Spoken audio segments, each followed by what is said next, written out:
for having your camera, thanks, Laura. If you're up for having your camera on, it's nice to interact, but I totally understand if you don't feel like that on a Tuesday evening. So welcome again, everyone, to Together We Can, which of course is the title of Claire O'Rourke's fabulous new book.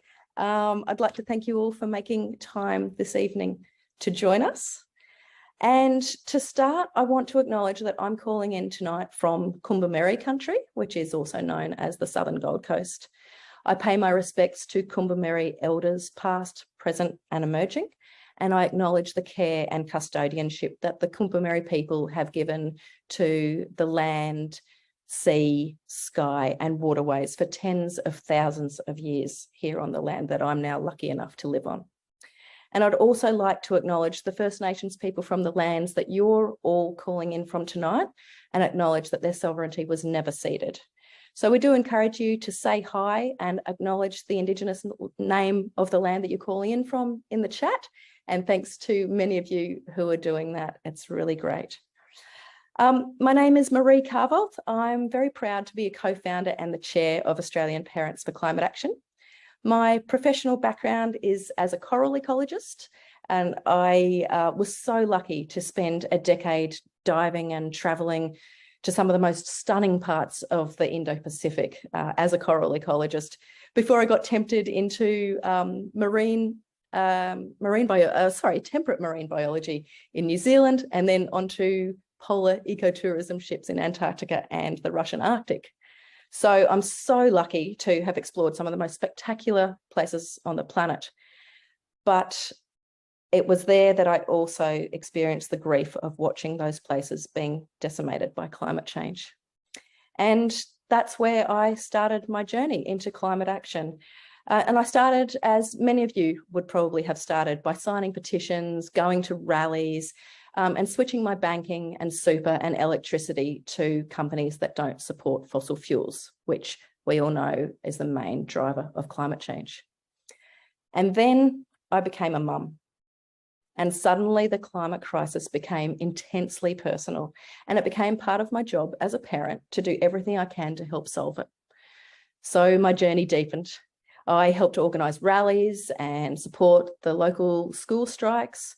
I volunteered for various climate organisations, and 3.5 years ago, I helped found Australian Parents for Climate Action. And I'm really proud that in that short time, we've grown rapidly, thanks to many of you on this call. It's great to see some really familiar faces, as well as lots of new ones, which is really exciting too. And so we are now Australia's leading charity to support and amplify parents, carers, grandparents, and everyone who cares about a safe climate for kids here in Australia. So I'm thrilled that you're all here, whatever stage of your own climate journey that you're on, and I will warmly welcome you to join with us at Australian Parents for Climate Action to build your community of support and to have a powerful avenue to amplify your voice and deepen your impact.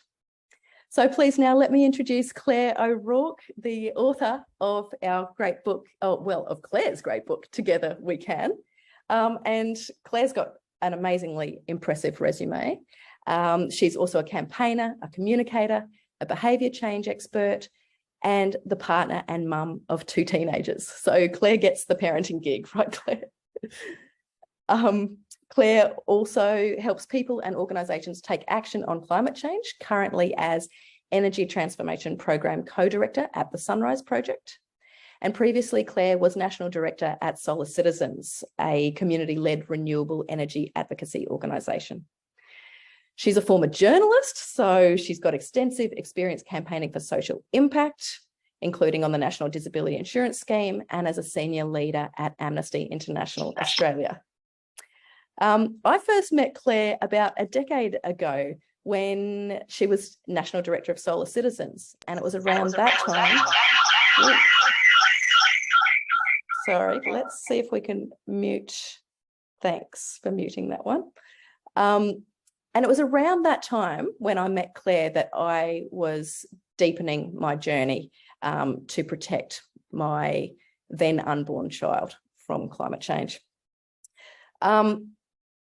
So over the years, I've really valued the expert strategic advice that Claire has provided to so many of us in the climate movement. And it was an honour when Claire asked if she could interview me for the book, which at the time she called the Hopeful Project, which I totally loved. And I think you can feel the hope come bubbling up throughout pretty much every page in the book, which I just love. I'm also excited to see quite a number of other Australian Parents for Climate Action supporters in the book, all the way from our advisory group chair, Rebecca Huntley, and advisor and mentor, Anna Rose, to some of our funders, Stephen Pfeiffer and Groundswell Giving, and then some of our on-the-grounds volunteers like Tasmanian GP and resilience expert, Dr. Anna Seth, and Queensland speech pathologist, Suzanne Mungle. So it's really lovely to see those people there, as well as so many more that I look forward to meeting. So welcome, Claire. Thank you for joining us tonight, and I'm really pleased to have this time with you and our special audience. Thank you very much for having me, Marie, and it's wonderful to see so many people on the call. It's an honour to be here amongst people who are really like doing things on climate and really care. And also I'd like to acknowledge that I'm dialing in from Dharawal country tonight, which is just south of Sydney, just in the northern Illawarra, and pay my respects to elders past, present, and those who will come with strength and solidarity from all of Australians, particularly with the Uluru Statement from the Heart progressing in the coming year, which is very exciting to see, and pay my respects to any Aboriginal and Torres Strait Islander people who are on the call tonight. So yeah, looking forward to having a great conversation. Me too, Claire. Thank you. And look, I just want to say I'm just loving your book. It's such a page turner. And as I was saying just before we started, I don't know how you've managed to turn the sometimes quite heavy topic of climate change into something that feels so hopeful and refreshing and inspiring that I feel like I'm lying in a park on a Sunday afternoon watching the blue sky. I just love it. So thank you for bringing that refreshing angle of hope.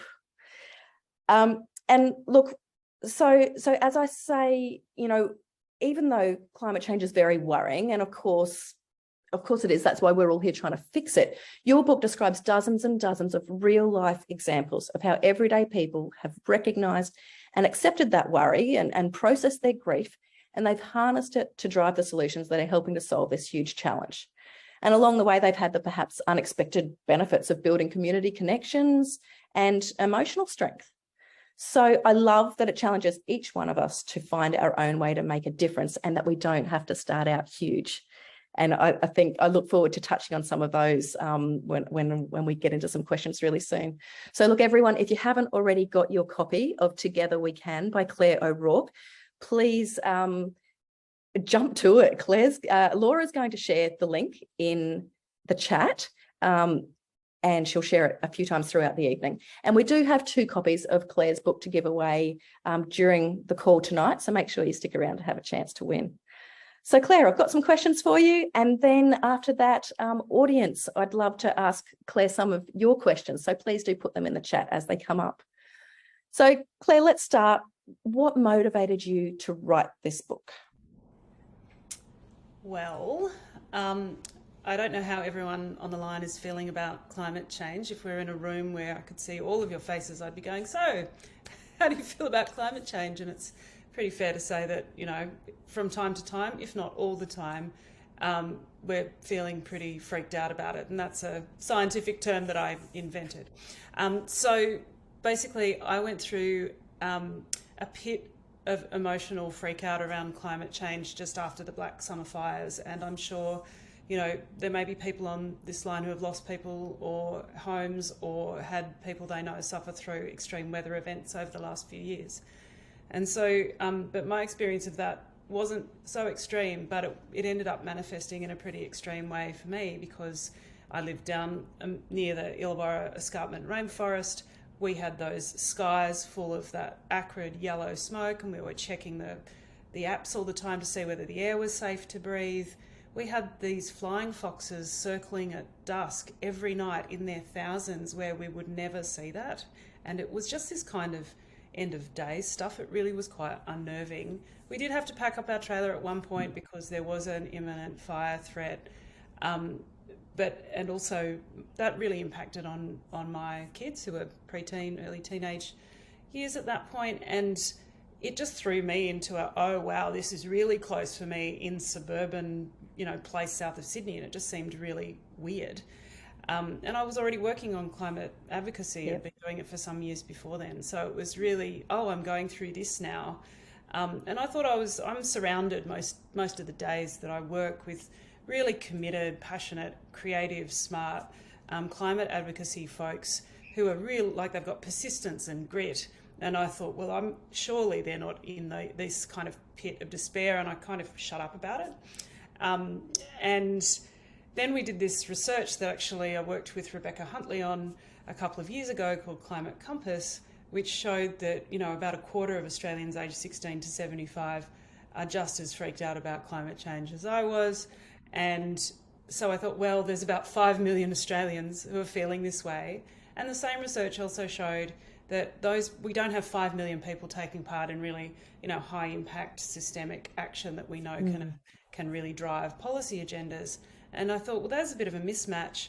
And if people are feeling the way I am and feeling like they're overwhelmed, I can provide some stories and insights from this very privileged vantage point I have in the climate movement, of all of the good action that's happening and the wins that are happening.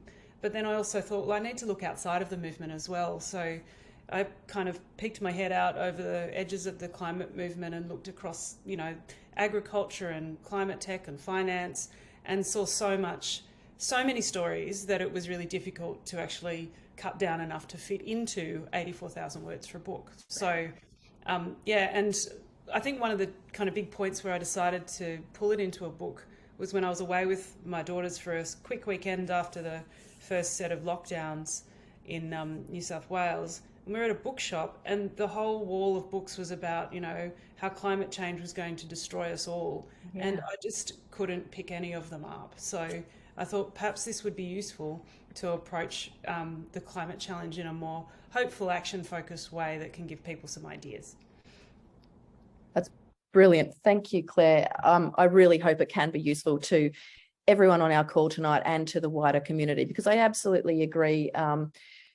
Stories of fear and doom motivate some of us, but they don't motivate a lot of people. They send a lot of people into a bit of paralysis or make them want to shut away. And so I love it that you're sharing stories of hope, because there is so much to feel hopeful and inspired about. So let's talk about that. Let's talk about grief and transforming it into active hope. You talk in the opening chapters about how climate change, of course, fills most of us with worry, but rather than being paralysed by it, we need to learn to hold it and to harness it. So what have you learned from the many dozens of people you interviewed about how to hold hope and grief at the same time and continue to be motivated to take action on climate rather than wanting to just shut our eyes and turn away? Yeah, great question. I think we've been taught that the only solution can be by us doing things on our own. And that is just because of the economic system we're in. If you want a solution, you go to the shop and you buy the thing.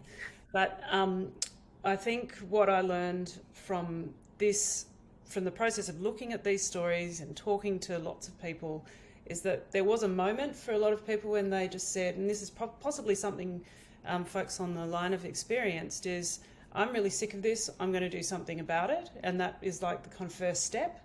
But then quite quickly, if you're not already plugged into a network, or you kind of stumble onto the thing that you think might work for you, it can be very overwhelming in terms of all of the options. And also, it's not like our lives are really slow these days for most of us, particularly for parents and carers. You've got a lot on your plate. I think, at my house, we have to have meetings where we look at the logistics of our calendars just to make life work. So I think what I did learn is that people have a moment and then they can get a bit stuck on where to start. And that's when the overwhelm can take over. But also you can get kind of locked in those kind of more vicious cycles of grief and frustration and anger and uncertainty. And certainly the Climate Compass research showed that up. But one of the more interesting kind of methods, which is a kind of form of psychological therapy, and I'm not a psychologist and I'd never, pretend to offer, therapy advice, even though if you need therapy, go get it. I've certainly found it helpful. But it's a form of therapy called acceptance and commitment therapy, where you're not trying to just address the symptoms of how you're feeling, but you are going through a process that can help you take action that will then in turn alleviate the symptoms. And I'll read a little bit from the book because Anna Seth, the GP from Tasmania, who's founded the Climate Resilience Network down there, she writes about, acceptance and commitment therapy encouraging us to make space for the feelings that we have and observe those feelings with curiosity and compassion. And she says the original source material for the entirety of human experience is the living world and our relationship with it. While intellect is a crucial way of interpreting this, it's only part of the spectrum of our reality, and we need our hearts as well as our minds. And Renee Lertzman, who's a global expert and psychologist that specialises in kind of eco-anxiety and climate change, when we don't share our emotions and how we're feeling, that can actually, stymie the executive function of the brain. And so like freeing up the prefrontal cortex of the brain allows us to be our best creative problem-solving selves. And so in the book I wrote about acceptance and commitment therapy, which is also a handy acronym for the process you might approach the kind of charged emotions that come with facing climate change, which is, just sitting with your feelings and accepting them and being present and noticing them, and then actually just choosing a valued direction and taking action. So, accept your thoughts and feelings, choose, and then take action. And, the other big message from the book is that you don't have to find the perfect solution. Just starting somewhere might take you on a particular path, but you're not committed to that pathway for life. You can actually navigate your climate journey over time. So yeah, that's just some of the lessons that came out from this process of pulling together the book. Yeah. I think that's really valuable. That it's okay to feel grief and overwhelm, but that we can hold it and sit with it and notice it, and then choose an action. And I love it that I've seen this process happen in myself. And in lots of the people who have joined Australian Parents for Climate Action. And we've had comments from lots of new supporters saying, oh my gosh, I'm so glad that I found this organisation, because I've just been sitting here with grief and worry on my own. And now I've got a community to talk to and to see some actions that I can join in with. So I love being part of that. And I love the concept, the very simple concept of acceptance and commitments therapy. And I know that actually we have one of our wonderful supporters on here who works in that area as well. I won't name her, but we really value her work. So look, now, Claire, I've noticed that some of the common themes running through the stories in your book are that taking action has the perhaps unexpected benefits of building community and building emotional strength and resilience, as well as achieving wins for the climate. And I've certainly found that through my own climate actions. Can you talk to us about those benefits of building community and building the emotional strength and resilience? Well, what was really interesting is that people are building communities sometimes intentionally and sometimes, it's just happening by accident. And there's a couple of stories that resonate for me that are kind of bubbling to the surface right now, but there's about, 75 interviews in the book. So it's really hard to choose. It's like trying to choose your favourite children, and there are never favourite children, right? So, but there's one story that, so Yael Stone, who's, pretty well known, she was an actor in Orange is the New Black. I had no idea when I first met her, because I'm a total Uber nerd and don't pay attention to these things. But Yael gave up her green card, and it got a little bit of press after the Black Summer fires. And so she went through an extreme kind of process of going through that grief cycle that we just talked about, but then made a decision to relinquish her green card, which would actually limit some of her kind of global career options for the long term.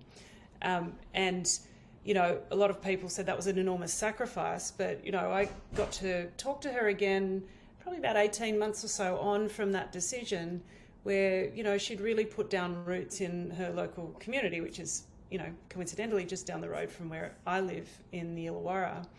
And so she talked about how she's build much stronger relationships with her family and her local community because she's made that decision. She talked about how can watch the garden grow in her backyard. She's had some time to pause. And she's also started up a new community venture down here in the Illawarra called Hi Neighbour. And the idea of that startup, it's very new, is to build funds through community energy projects and then channel them into training, retraining fossil fuel workers who want to move out of the industry into more, clean-based industries, which is a transition that down here in the Illawarra we will be going through. We've got a steelworks, there's offshore wind plant, there's green hydrogen plant, those types of things. So that's one story, how she's forging new community through the action that she's taking. Another one I really love is Alan Hyde, who's up on Mount Irvin in Gundungurra country in the Blue Mountains in New South Wales. And he's a retired accountant and Scouts leader. And after those fires, because a lot of that area was absolutely smashed in the Black Summer fires, he's now working with his neighbours to dedicate portions of the land to reforest with rainforest, which is almost completely gone from those parts of the mountains even before the fires took hold. And so the way he's going to do that is he's working to propagate the seedlings with the Scouts groups that he had relationships with. Then they get to have an experience on the property replanting the rainforest and working with neighbours to ensure that around 10% of properties all over Mount Irvin are going to be reforested. So it's kind of that, that real principles of permaculture that I write about in the book as well, which is people care, earth care and fair share all working in this beautiful virtuous cycle. So yeah, they're just two examples. I've probably rabbited on a bit too long, but it's so good. No, they're wonderful examples, and I think I really love it when I hear these stories. They often come with a strengthened community as a wonderful side effect, if it wasn't the main purpose, and it's so valuable. We all love that, and we're probably going to need it even more and more. Okay, Claire, let's get practical. I want to ask you about some of the actions in your book that are the most relevant and achievable for busy parents and carers like those we have on our call tonight. But to get at that, I want to first talk about heroes, and that we don't need to be one or to take on some huge project. And you've already sort of hinted at that.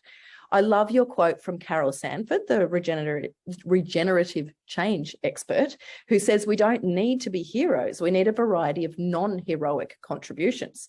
And as she says, and I'm going to quote this bit, non-heroic undertakings need not be grandiose or make a profound difference. What they require is an ability to see how the work we're doing, any work we're doing, can play a critical role within society. And I guess that's striking to me because before I got involved in climate action, I wasn't a fan of the concept of heroes. I didn't like the concept of holding a tiny few people up on a pedestal above everyone else. But now I'm so grateful to every single person who's taking action on climate, big or small, that every one of those millions of people is my hero. I can honestly say that. I feel it from the bottom of my heart. I often choke up when I say it, and I mean it about every single one of you who's on this call. You're all my hero. Thank you, because the actions that you're taking are to protect the things that you love, but it's also helping to protect the thing that I love, my son. And so I'm incredibly grateful to you, and you are my heroes. So I guess that all of our little non-heroic actions can add up to quite a heroic collective impact. So Claire, what's some of your favourite non-heroic actions in this book that you think are exciting and achievable for busy parents to take?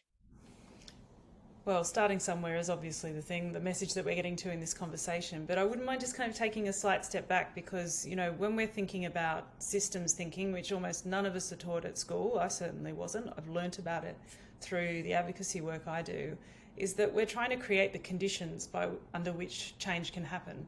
And when you kind of build up pressure within a system, then tipping points can happen quite quickly. So if you look at the last few years of all of the school striker action and the work that you're doing, and all of those small things have, I think, actually amounted to, the result that we saw in the last federal election, for example. It was the climate election. That the conditions for that were already put in place at the 2019 election, where we saw a lot of correlation between attitudes on climate and swings away from the coalition. That's just what we saw. But the tipping point happened earlier this year in the political realm. But, you know, we can think about tipping points in lots of other spheres as well. So I think definitely thinking about all of those actions you can take to show public commitment to climate. So putting the signs in your front yard, like actually demonstrating that there is a visual thing that people can put their eyes on, helps to create new social norms within networks and communities. So those public demonstrations, even a sign on your front fence, actually I think does make a big difference. But also when we're thinking about, you know, the role that you're going to play, think about the networks that you're in, and that's a really big part of the kind of action plan that we might touch on a little bit later, because, you know, everybody has networks. They're networks of your families, of your workplaces, your sporting clubs, your music group, your stamp collecting society. I sing in a choir when I've got some spare time, not so much at the moment. But, you know, thinking about the way you can influence those networks, because what I learned through writing the book was actually that behaviour change spreads most quickly when you've got a few people in one network that are also the members of another network. Because that's how kind of change can leapfrog and scale. So thinking about the networks that you're already in, that you can access, your playgroups, your, you know, when you're doing the preschool or school drop-off, or, you know, when you're at parent-teacher nights or helping on the canteen and those types of things that you're already doing can be very, very powerful. And I think we have this kind of almost inbuilt hierarchy, probably because of the way we're schooled or whatever, that says that, you know, someone at the top has to be calling all the shots. But actually, like you said, Marie, everyone who's playing a role is incredibly valuable. So you shouldn't undervalue the action and the contribution you're making. Big time. Thank you for that, Claire. And great point about the cross-pollination between groups. It's really quite exciting when we see that happen, you know, either intentionally or just accidentally. And the more actions that we take, and I think that you touch on this in your book, the more actions that we take, the more that it becomes easier to take the next action, because we, you know, we build networks, we build support, we get ideas, we see that first action wasn't that hard. So let's go the next step. And we'll have a little demonstration of that we can all join in on really soon. So just before we do get to that, I might ask one final question. So we've talked about some of the barriers of taking action as far as feeling frozen by grief, but what do you see as some of the other main barriers to people taking action, and be it grief or be it logistical issues or perhaps attitudes, things we've been taught as we've grown up? What do you see as the pattern, and what's your advice on how people can address that? Yeah, so the Climate Compass research actually showed that we did a bit of a study on barriers to action, and particularly for folks who are very worried about climate change, they actually fall into that 24%, or that 5 million Australians I mentioned earlier. We call that group the alarmed because they're just totally freaked out. The common barriers for that group were, I'm not a very good speaker or writer, even though they're very, you know, on balance, more educated. This group is also, I don't know what would make the biggest impact, or, you know, I'm already doing a lot. So you can already feel like you're doing lots. So maybe you're washing out your plastic bags and doing all your recycling, or you've switched to green power and you feel like I've done so much already. So, but what was really interesting is that the research also showed up that because people in this group really value science, and they, you know, we understand the science, we respect the science, and so we want to take action in line with what's required by the science, they don't feel that they're qualified to speak about climate change. And one of the most powerful things that we can do is have climate change conversations. And so, but one of the things that folks often assume that to mean is that they need to go and find the person who is most opposed to climate action and talk to that person about climate change. So what I would suggest, that if you're sitting around, you know, the Christmas dinner table or your next, you know, family barbecue, and, you know, say your cousin's over in the corner, you know, mouthing off about climate change, that's not the person that you have a climate change conversation with. And but you have a conversation with someone who's interested, or someone who's worried but unsure of what to do. And one of the most powerful ways you can talk about climate change is not with facts and figures that are hard to remember, or trying to quote from the latest book by Paul Hawken, who's founded Project Drawdown. The most powerful way to talk about climate change is how you feel about it. And I talk about that with an example from Mithra Cox, who's a local councillor here on Wollongong Council. And she's had thousands of climate change conversations, often at polling booths, where it can get a little bit contested. And she finds the best way to connect with people, even if they don't agree, is to just talk about how she feels about climate change. And when she talks about it, people want to step in and care, even if it's a relative stranger. So having a think about, how you can have those conversations where you can share how you're feeling, because that unlocks that block in our brains. But also I'm hoping that some of the stories from the book can be quite hopeful and, quite great conversation starters for around those family barbecue tables where you can say, well, look at the amazing new form of plastic that's being invented, or, the person who's reforesting the Blue Mountains and, bringing back the fireflies. There's kind of insights in the book that I hope are not kind of just shake your head and shut down the conversation, because I think many of us have all been in those conversations where you talk about climate change. I'm prone to a little bit of dark humour about it because, that's my very dry wit. But, sometimes that you see the silence fall in the room and it's like, well, where do we go now with this? So, there's plenty of ways you can craft a conversation that connects people together. And that's, really the first step for many people in their climate journey. I'm so with you on that, Claire. And I think that was a real learning experience for me. And I had to practice that. And I still have to practice having good climate conversations, because something will come out of left field and someone will try to just get aggro at me. And it's hard to not just get aggro back. But it's true that if they're a total denier, don't bother. But if you think there's some hope in the conversation, then finding that common ground, I think, really is it. And that actually, when Christiana Figueres came out here on her book tour, right before COVID, after the bushfires, she was for those in the audience who may not know, she was instrumental in achieving the Paris Climate Agreement. And I went to her after the book launch and I said to her, Christiana, what can we do? How can we get more people on board? It's so urgent and people aren't getting on board fast enough. And she said, find common ground. I was like, that's it? That's it? And but I get it now. That is it. And that's what you're sort of talking about as well. Find shared values and common ground. Yeah. Absolutely. And don't think that you're not an expert, because you're an expert in your own community, you're an expert in your own family, you're, an expert in connecting and talking to people. We're humans. It's like a basic social function. So don't think you need to have a PhD in climate science or, be reviewing one of those UNFCCC reports to be able to talk competently about climate change. No, that's not what even connects with people, right? It's the emotions. All right, I think I'm going to squeeze in a quick final question. I don't know if you can answer this one quickly, but how are you feeling now? Are you still totally freaked out about climate change after writing the book? Sometimes. I don't think it kind of goes away, because, you do have to look at the news, right? And it's important to look at the news. I'm a former journalist.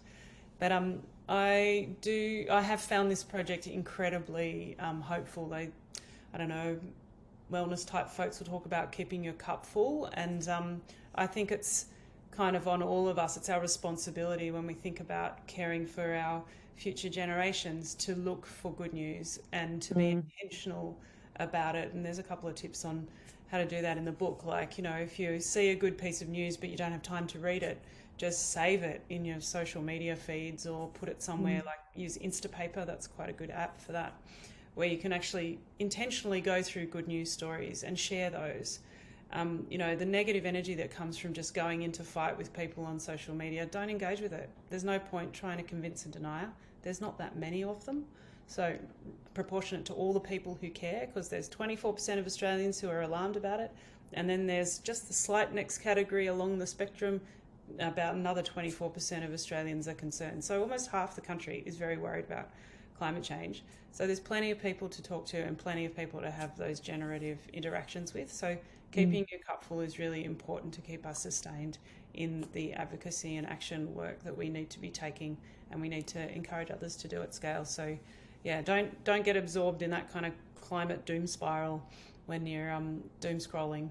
Get out, stop the doom scrolling, and give yourself some space and some hope. I so completely agree with that, Claire. I actually don't read the doom articles anymore. I feel like I know enough to know that we have a huge challenge, and I know that we need to fix it. But I love it that you're recommending share the good news articles, because that's what's going to motivate a lot more people to get on board. And just everyone, just pointing out, if it isn't clear to you, that sort of when Claire says more than 50% of the population are really worried about climate change, yes, they are, but a very large proportion of them are worried about it, but still not taking action that could help solve the problem, and especially action to influence decision makers and companies. So they're the people that we all have a great opportunity to help connect with and move along their climate journey. So look, as we've discussed, everyone, there's a strong theme in the book about how taking action builds community, and another theme that Claire mentioned, that the best time to start is now. So we're going to take that advice, and as a community, we're going to take a really simple 5-minute action right now from the comfort of our couches. Don't worry, you don't even have to turn your camera on if you don't want to. Laura or Nick are going to step us through it, so I'm going to pass over to them. Great. Hi, everyone. Great to see you on the call. Now, I'm hoping a lot of people have already taken this action, but if that's the case, then think about how you can amplify it and share it on your in your networks, which we just heard are so super powerful. So just popping in the chat, I'm not sure who's seen, we've got a Duty of Care campaign running at the moment, which is an open letter to the Environment Minister, Tanya Plibersek. We think parents, grandparents, carers, aunts, uncles, a really powerful voice to talk about duty of care, because that's what we do in our caretaking role with our children. So we're really asking her to take this duty of care with all of the decisions that she has on her table at the moment, which are a lot. So we know there's almost, 20 fossil fuel projects. We've got the State of Environment report that she still has to respond to. And, we really drastically need some massive changes around the environment laws to protect our country and protect our children. So if you can, click on that link. We'd love you to sign the open letter. And at the end of signing that, you'll also have the option to share that on your social networks as well, and ask your friends and families to get on board and show their support. So we're really hoping that we can create a moment to meet with the Minister at the end of October and hand over all of those signatures, and really, implore her to make the right decision with everything coming up. So thanks very much. Thank you, Laura. Look, I'm going to give everyone a minute to do that right now. The link is in the chat. Hopefully you can all find the chat. If you can't, just move your mouse down to the bottom of the Zoom window, and a bunch of icons will come up. One of them is chat. You can click on there, and then probably on the right-hand side of your screen, the chat will open. And at the very bottom of that chat, there's a link to the Duty of Care petition. If you head there, it won't take you a moment to add your name to the Duty of Care. And of course, we want the Environment Minister to care for our kids and put our kids' health as a priority when she's making decisions about fossil fuel projects and projects that will affect the health of our kids. So, and a question for you, Laura. When did you say Australian Parents for Climate Action will be giving these to the Environment Minister? She's just writing up something on Facebook. Yep, we're hoping to do that at the end of October. Fantastic. Oh, that's great.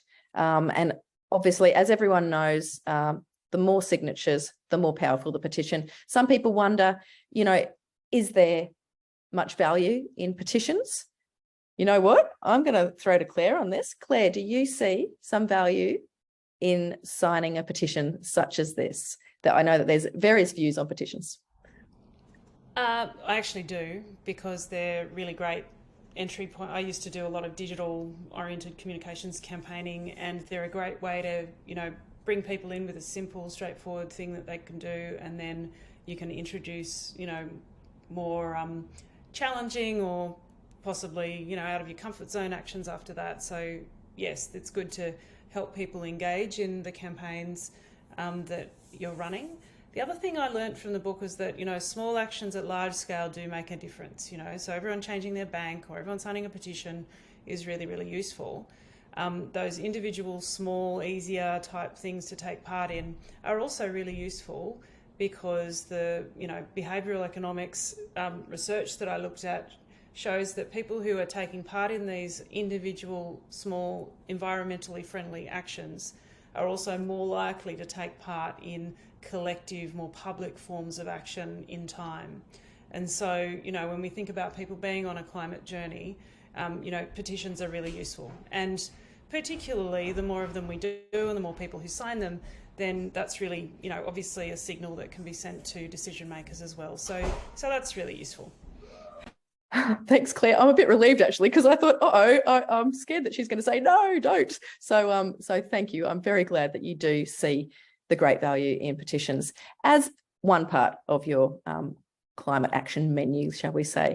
So look, where are we up to now? Oh, look, just before we get to audience questions, we would love to take a picture of all you wonderful people here on the call this evening, so that we can show our supporters what parent power and community-led hope looks like. So if those of you who are willing to turn your cameras on, if you would do that, please. And we can, just for a moment, we can, and don't worry, because you'll show up as a tiny little dot and no one will really know who you are. To do it, but it won't do. Oh, yeah. Someone's turned off their mute as well at the same time. So if you can put your cameras on, and you can give us a nice big smile, or you can give us a few jazz hands or a wave and say climate action equals hope. That's probably going to make some funny looking faces and mouths. Laura or Nick are snapping away, and they can let us know when they're done. They've got a few screens to go through. Laura's good. Okay, fantastic, everyone. Thank you so much. So look, now we've got some really great questions from the audience. So let's see. We've probably got time for, let's see, 3 or 4 questions. First one is from Siobhan O'Leary, who is actually a member of our really amazing policy and submissions team. Thank you, Siobhan, for the really valuable work that you do on that, as well as elsewhere in the climate movement. And you're saying, thank you, Claire, where do we find and create the joy? What I find is that I've become the serious one, the party pooper. And Claire, Siobhan, I've felt that at times too. So Siobhan says, I'm wanting to seek out the joy in building community and connecting. We need to sing together and play together. Well, it seems more like an instruction than a question, but, you know, I thoroughly agree. Like, you know, for activists to stay sustained, and, you know, you're all activists, you know, I know it's got sometimes a pejorative term, but I think it's a really great term. We need millions of activists. For activists to stay sustained, say that 3 times fast, we need to take breaks. We need to have fun. We need to laugh, kind of scrutinising every decision you're making in a way that's like, you know, if I happen to sometimes one time buy a coffee in a coffee cup that is going to be thrown away, you know, is that really a productive use of your energy and your time when we exist in a system that allows those types of products to be made en masse?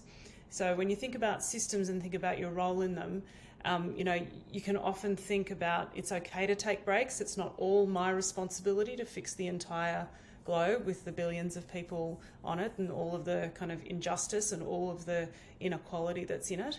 You know, so taking a break's totally cool. So give yourselves a break. But I do really love a quote from Nikki Eisen, who's just had her first baby, where she actually says, well, she's actually an engineer by training, but she's also a trained dancer. So she kind of had two pathways. So if you look up Nikki Eisen on Twitter, you'll see she's very prolific talking about energy transformation. But a lot of people don't know that she's a really excellent dancer. But I write, hope for Eisen is material because her engineering brain connects to the massive rates of renewable energy growth in Australia, but also the dancer's big, brave and wild heart is ever present too, as she argued for all of us to hold and nurture the joy we need to sustain ourselves. So she evokes this sentiment of the early 20th century feminist activist Emma Goldman. And she says, I think joy is incredibly important to the success of social movements. That saying, it's not my revolution if I can't dance, is something I've held close for the entire time I've worked on climate. Not only is it a link to her dance roots, but it also is a reminder to have fun. Fun is an essential part of creating change. And, you know, it's an enormous privilege to be a campaigner because a lot of campaigning is actually super fun. And I also interviewed a wonderful Wiradjuri woman called Nola Turner-Jensen, who reminded me about how everything is connected all the time, and getting to know nature in your local area and your local area's history is a really great way to sustain yourself, because it reminds us how we depend on the environment for life, and we can build that kind of instruction from First Nations culture and practice. If we can just try and think about that a little bit, that mindset shift can help us be more sustained as well, because it will drive us to be more connected to nature. Absolutely.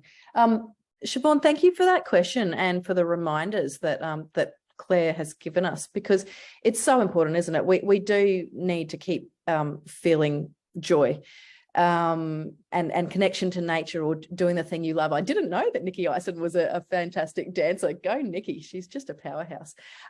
So yeah, I think that that's something that our Australian Parents for Climate Action local groups do really well too. They, they get together and they form a community and a little bit of a family or sort of network, and they have play dates with the kids down at the park, even while they're talking about climate or not talking about climate. So, that's another way that our community can bring some fun into it. All right, I need to roar along. Melinda asks, I think I still feel powerless in the face of government decision making. Does Claire address that grief and the sense of why bother? Yep. And if you think, I'm feeling, very upbeat, having just gone through pulling together this hopeful project. But yeah, totally. Of course, there are days of intense frustration.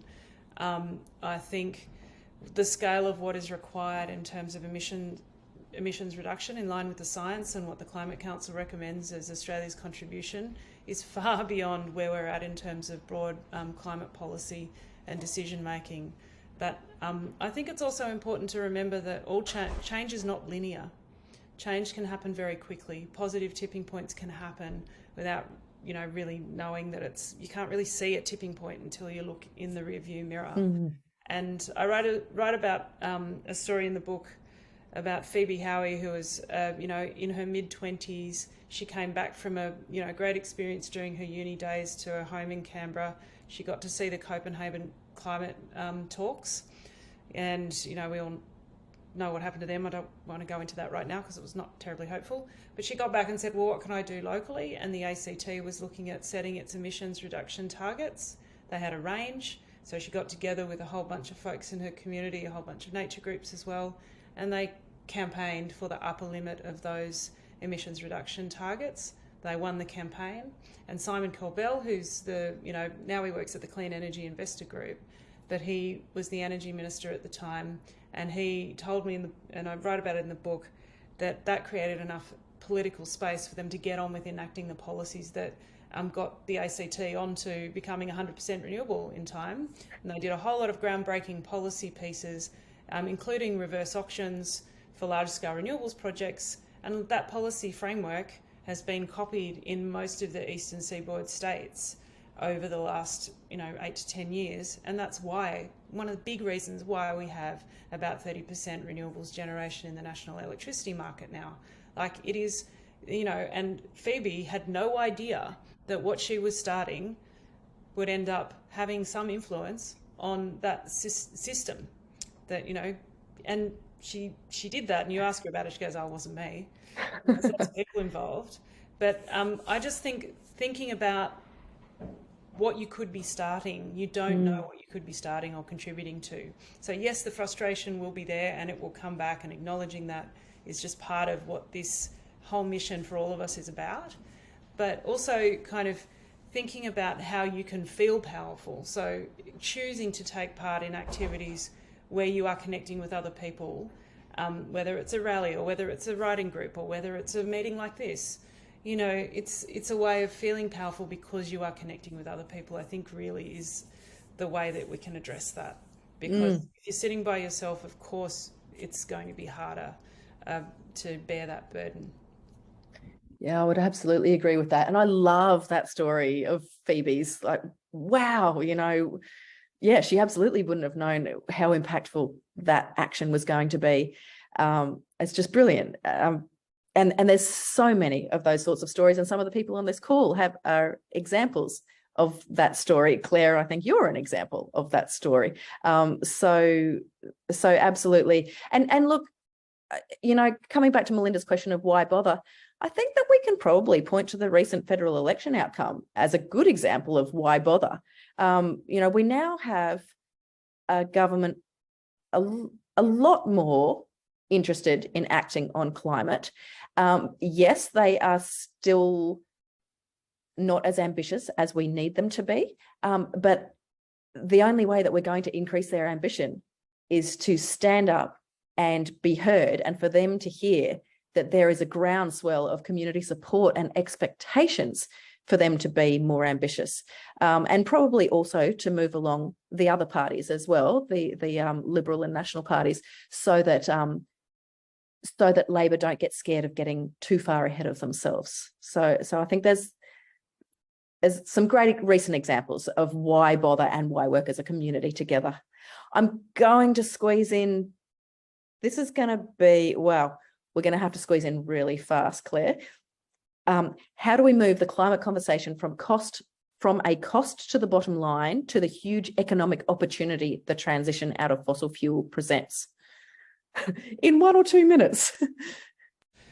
Well, the economics are there. We've heard even folks like Malcolm Turnbull talking about that for some years now. The economics are there. The technology is here now. I think we have that conversation is actually starting to happen with, the federal government talking about, I think it's the climate emergency is Australia's greatest jobs opportunity, or some slogan like that. Sorry if I haven't got it completely correct. But I think that conversation is happening, and I think replicating that conversation and looking for good news stories and talking about them with people is how we will shift people's understanding of that. I think the understanding is very broad across policy, energy circles, industry is shifting. Rio Tinto's making a commitment, so it's, aluminium smelters will go 100% renewable in a matter of just a few years. We've got coal mining companies that are pulling out, like the Dendrobium mine decision today that was that Glencore is pulling out of, which is South 32. Sorry, that's someone mentioned in the chat. That's a really amazing decision. We've got companies, BHP, starting to close down coal mines rather than sell them off to the lowest bidder. So, we are seeing signs of progress, and I think it's important to just keep the pressure up, because the more community conversations and the more conversations you're prepared to have with your local member of parliament, they are really transformative. I write about it in the book. People, Linda Burney, who's the MP for Indigenous Affairs, she talks about in the book how lots of people don't realise they can book a meeting with their MP. and why it feels like one of the most awkward, icky, contrived things you could possibly engage in, it is actually super impactful, particularly if you bring a couple of people who can represent a bunch of networks in your community, because that demonstrates influence. So having a meeting with your MP and then having another one and then bringing some other people, those are the types of things that can really influence MPs. So pushing them along, those conversations in MPs' offices are as important as the conversations you might be seeding in your networks and through social media and things like that. Big time. Thank you, Claire. And look, quick shout out, if anyone does want some guidance on meeting with their MP, their Member of Parliament, our team here, Laura, Nick, Bianca and Ben, can certainly give you some advice on that. Many of our local groups have very effective relationships with their Members of Parliament. And so please do get in touch with us about that. Now, look, we are just about at time. I love it that there's been so many questions. Let's continue this conversation in the Facebook group. Laura or Nick will pop a link into the chat where we'd really love to continue that conversation. And just before we wrap up, I'm going to announce the winners of the two books, of the two copies of Claire's book, Together We Can. Let's hope you're on the call. We used a random number generator and we've got, where are we? Raphael Jaldry? I'm sorry. Oh, yay, Raphael. Congratulations. Oh, good stuff. I really hope that you enjoy your copy. Oh, that's wonderful. I'm going to put it to really good use. Thank you so much. Oh, that's great. And Emily Kilham. Is Emily here? If you're here, Emily, if you come off mute, we'll be able to hear you and see you. Oh, I don't know if Emily's here. So if not, then do we have Glenn Conray? I saw him enter the room, so hopefully, Glenn, you're here. Great stuff. Well, congratulations to both of you for winning a copy of Claire O'Rourke's book, Together We Can. And it's been an absolute pleasure to speak with you this evening, Claire. Thank you so much for writing this book, sharing this wisdom, and for everything that you do in the climate movement. People, if you haven't already got a copy of the book, the team will put the link in the chat. You can head to Claire's website and buy a copy. And please continue to join with us, Australian Parents for Climate Action. We can be your support network and we can be your avenue for really hopeful, constructive, impactful action. Just one thing before we go. Thanks so much for having me, and it was great to see everyone, and thank you for the questions. Sorry we couldn't get to them all. I'm doing a bunch of launch events and other events in different locations over the next 5 to 8 weeks, sort of. So, you know, they'll be announced on various social media channels. You can probably find me pretty easily. Would love to see you along and meet you. Please, you know, if you do come along, come and grab me and catch up. Fantastic. Thank you, Claire. And look, everyone, I think that there'll probably be a follow-up email for you.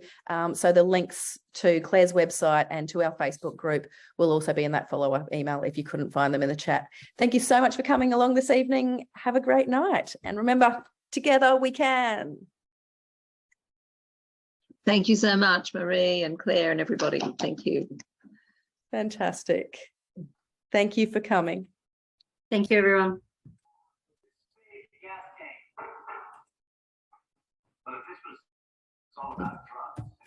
What a beautiful bunch of people.